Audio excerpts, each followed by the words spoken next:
আসসালামু আলাইকুম। Khadija dairy farm থেকে সকলকে শুভেচ্ছা ও অভিনন্দন।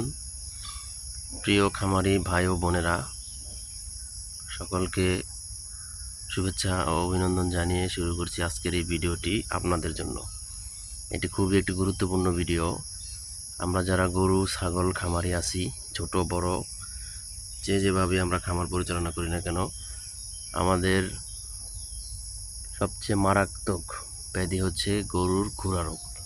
একটি খামারে যদি খুরা রোগ চলে আসে, একটি খামারই 1 বছরের পিছনে পড়ে যায়। তো সেক্ষেত্রে আসলে তখন একজন খামারি খুবই অসহায় হয়ে পড়ে। আমাদের বাংলাদেশে যে খুরা রোগের ভ্যাকসিনেশন করা হয়, খুরা রোগটা মূলত 4টি ভেরিয়েন্ট। এই 4টি ভেরিয়েন্টের মধ্যে 7টি ভেরিয়েন্টের মধ্যে যে ভ্যাকসিন আমরা বাংলাদেশে পাই, 4টা ভেরিয়েন্টের কাজ করে, আর 3টা ভেরিয়েন্টের ভ্যাকসিন এখনও আবিষ্কৃত হয় নাই। এজন্যই আমরা খামারিরা বিপদে পড়ে যাই। আসলে আল্লাহ প্রদত্ত, কিছু করার নাই। যখন আল্লাহ পাক যে হালে রাখবে সেটাই মেনে নেওয়া লাগবে। তবে আল্লাহ পাক যেরকম রোগ দিছে ওরকম শেফার ব্যবস্থাও করে দিছে। এই যে একটি গাছ দেখতে পাচ্ছেন আপনারা, এটি একটি জংলার গাছ। চিনলে জড়ি, না চিনলে মা বোনদের ভাত রান্নার করি। এটি একটি বাইট গাছ। এটা যারা মুরব্বীরা আছে তারা সবাই চিনে বাইট গাছ। আসলে এই গাছটি খুরা রোগের জন্য একটি মহা ঔষধ। এই গাছ দেওয়ার নিয়ম এবং এই গাছ কিভাবে কাটতে হবে, কিভাবে তুলতে হবে, কিভাবে গরুর গলায় বেঁধে দিতে হবে, কয়দিন দিতে হবে, সম্পূর্ণ বিস্তারিত জানতে আপনারা আমাকে কল করবেন। স্ক্রিনে নাম্বার দেওয়া থাকবে। আর তারপরে আমি বলে দিচ্ছি, এই গাছটি খুব সকালে ঘুম থেকে উঠে পানি নাড়া যাবে না, শরীরে কোনো পানি লাগানো যাবে না। পানি নাড়ার আগে এই গাছটি শিকড় সহ তুলে নিয়ে আসবেন এবং যার খামার তিনি আনবেন না, তিনি গলায় দিবেন না। বাইরের লোক, যে কখনো গরুর সামনে আসে না, ওরকম একজন লোক দিয়ে এই গাছটি শিকড় সহ তুলে নিয়ে আসবেন। আনার পরে শিকড় ছোট ছোট 1 ইঞ্চি পরিমাণের শিকড়গুলা কেটে নেবেন। কেটে নিয়ে পলিথিনে মোড়ায়া গরুর গলায় বেঁধে দিবেন।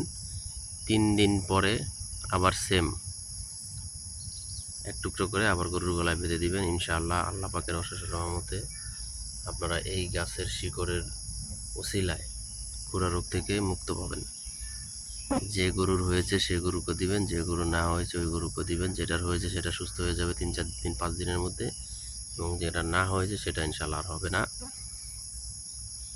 আমাদের খামারের ঠিকানা মুন্সিগঞ্জ জেলা, সিরাজদিখান থানা, মালকানগর ইউনিয়ন, কাজিরবাগ গ্রাম, এবং আমাদের চ্যানেলের নাম বিক্রমপুর কৃষি টিভি। যারা আমার এই চ্যানেলটি এখনও সাবস্ক্রাইব করেন নাই তারা অবশ্যই সাবস্ক্রাইব করে দিবেন, পাশে থাকা বেল আইকনটি প্রেস করে দিবেন। তাহলে খামার বিষয়ে ভালো ভালো টিপস এবং আমার অভিজ্ঞতায় আমি যতটুকু জানি সেগুলো এই চ্যানেলের মাধ্যমে আপনাদের কাছে ইনশাল্লাহ আমি শেয়ার করে দিই। দেখেন গাছটা, আপনারা ভালোভাবে গাছের পাতাটা খেয়াল করেন। এটা হলো যে কচি পাতা, এই যে হলো বয়স্ক পাতা। দেখেন এই যে ডগাটা দেখেন,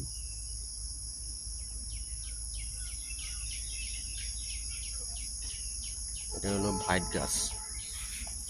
যদি আপনারা না চিনেন, পুরান যে বয়স্ক মুরব্বীরা আছে তাদেরকে বলবেন যে আমার ভাইট গাছ প্রয়োজন, তারাই আপনাকে খুঁজে বের করে দিবে। সকলকে অসংখ্য ধন্যবাদ। আসসালামু আলাইকুম।